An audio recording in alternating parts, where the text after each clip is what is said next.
சத்தமே இல்லாம சைலண்டா கிடக்கு. உள்ள கூட்டிட்டு போய் போட்டு 1/2 மணி நேரம் ஆச்சு. இன்னும் என் பியாத்திக்கு என்னாச்சுன்னு தெரியலையே. ஆச்சு என்னாச்சு ஆச்சு? சின்ன பொண்ணு எப்படி கிடக்கா? எட்டி எட்டி பாத்துட்டு கட்டிவில ஏதாச்சும் தெரிஞ்சுச்சா இல்லையா? இல்லாட்டி எனக்கு என்னது தெரியுது சொல்லு பாப்பா. நானும் உன்னாட்ட தானே எனக்கு ஒண்ணுமே புரிய மாட்டீங்களா? இங்கிருந்து எட்டி எட்டி பார்த்து எதுவுமே அந்த ஜன்னல்ல தெரிய மாட்டேங்குது பாத்துக்க. உள்ள கூட்டிட்டு போய் என்ன பண்ணிட்டு கிடக்கு அவளுக்கு தெரியல. ஒரு சத்தமும் இல்ல, பேச்சு பூச்சி இல்லாம சைலண்டா கிடக்கு பாத்துக்க. என்னாச்சுன்னு எனக்கே தெரியல. மனுஷெல்லாம் பக்கு பக்குலாம் கிடக்கு. சரிதான் ஆச்சி, உங்க காலத்துல பல தலைமுறையே பார்த்துட்டு வந்தீங்க. உங்க பேச்சியோட பிரசவத்தை நினைச்சு இப்படி பதறிட்டு கிடக்கீங்க. அவ பாடு உள்ள போய் நிம்மதியா படுத்துட்டு கிடப்பா. ஆனா நீங்க என்னன்னா அதை நினைச்சுக்கிட்டு பதறிட்டு கிடக்கீங்க. போதா குறைக்கு எல்லாரையும் போட்டு படுத்திட்டு கிடக்கீங்க. அவளுக்கு ஒன்றும் ஆகாது, பேசாம அமைதியா இருங்க. டாக்டர் பார்த்துட்டு என்ன ஆச்சு ஏதாச்சுன்னு சொல்ல போறாவோ. அதை விட்டுட்டு நீங்களே போய் எட்டி எட்டி பார்த்துருந்தா என்ன தெரியும் சொல்லுங்க.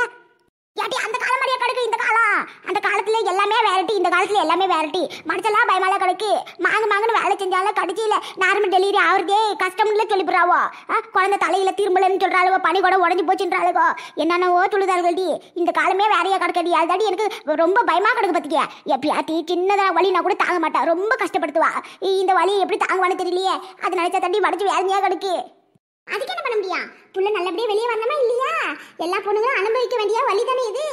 ஆச்சு நீங்க புள்ள பெத்துக்கலையா, நாங்க புள்ள பெத்துக்கலையா, எல்லாம் அப்படிதான் கிடக்கும். புள்ள பிறந்த உடனே அது முகத்தை பார்த்த உடனே இப்படியா வழி வந்துச்சுன்னு நாம கேட்போம். உங்களுக்கு தெரியாது ஒண்ணும் கிடையாது. சும்மா அதை நினைச்சு கஷ்டப்படுத்தாதீங்க. அமைதியா விடுங்க ஆச்சி. நீ வேறக்கா அவ பாட்டுக்கு ஜாலியா உள்ள போய் பெட்ல கட்டில மெத்தையில புச்சு புச்சுன்னு படுத்துட்டு கிடப்பா. நாம தான் அவளை நினைச்சுக்கிட்டு இங்க பதறிட்டு கிடக்கும். ஆனா அவளுக்கு எந்த ஒரு ஃபீலிங்கும் இல்லாம ஜாலியா தான் கிடப்பா. ஆனா இந்த ஆச்சிதான் ஓவர் பில்டப்பா கிடக்கு. அங்கே பாரு ஒருத்தர் உக்காண்டு இருக்கிறத பத்தியா? பாவ சின்ன பண்ண புருஷன் என்னமோ சோகமால உக்காண்டு கிடக்காரு. யாராச்சி என்னன்னு போய் கேளுங்கப்பா. நாமளே ஆளுக்கு பேசிட்டு கிடந்தா என்ன அர்த்தம்? ஐயா சின்ராசு,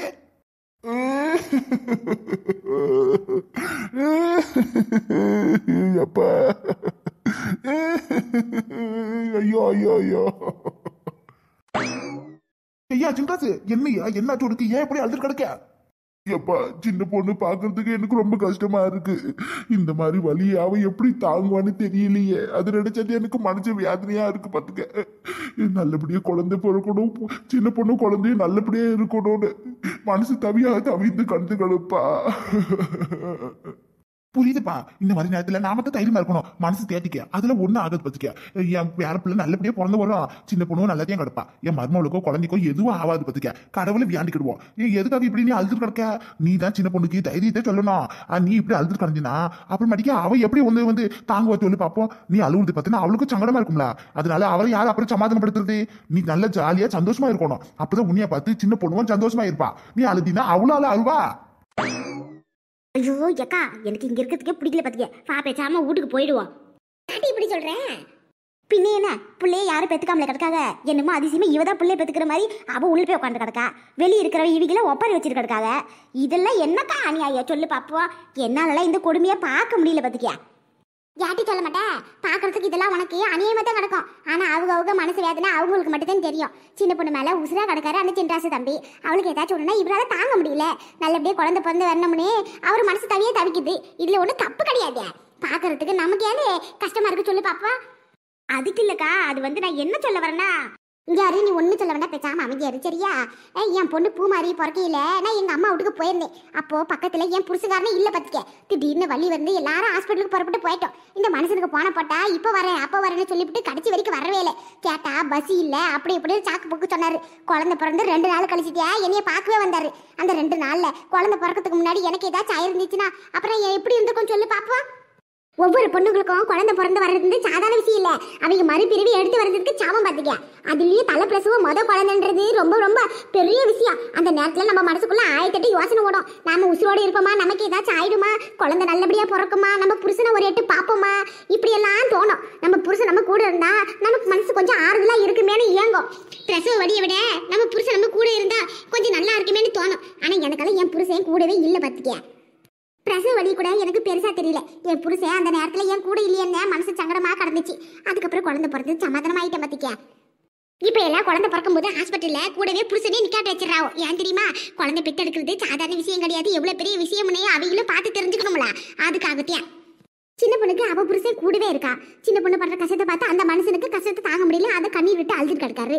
அதெல்லாம் பாக்குறதுக்கு நமக்கு கடுப்பாதே இருக்கும். ஆனா அந்த கஷ்டம் என்னன்னு அவங்க இடத்துல இருந்து பார்த்தா தானே தெரியும். இருந்தாலும் இவங்க கொஞ்சம் ஓவரா தான் போயிட்டு கிடக்காவோ.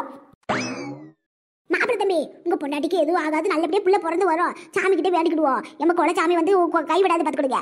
எதுக்கு இப்படி கவலைப்பட்டு கிடக்கீங்க? அதுல ஒண்ணும் ஆகாது, தைரியமா இருக்க. உங்க அப்பாவை சொல்ற மாதிரி உங்க பொண்டாட்டிக்கு நீங்க தான் தைரியம் சொல்லணும். நீங்களே எப்படி கண்ணீர் விட்டு மழை மழை அழுது கிடந்தா உங்களை பார்த்தா அவளும் இன்னும் அழுவல ஆரம்பிச்சிருவா. பேசாம அமைதியா இருக்க.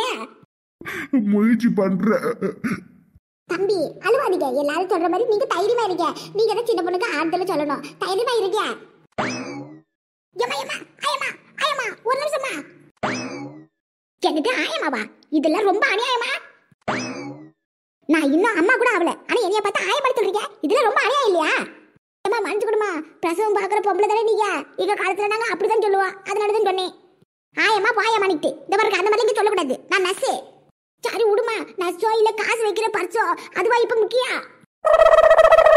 பியாத்துக்கு இப்ப எப்படி இருக்கு? பியாச்சு முச்சி லாபம் கிடைக்க அவ பியாத்தால இல்லையா? என் பியார பிள்ளை பிறந்துச்சா இல்லையா கொஞ்சம் சொல்லுமா. சரிங்க, இப்பதான் கொண்டாந்து ஆஸ்பத்திரியில சேர்த்திருக்கு, அதுக்குள்ளார பிள்ளை பிறந்துருமா?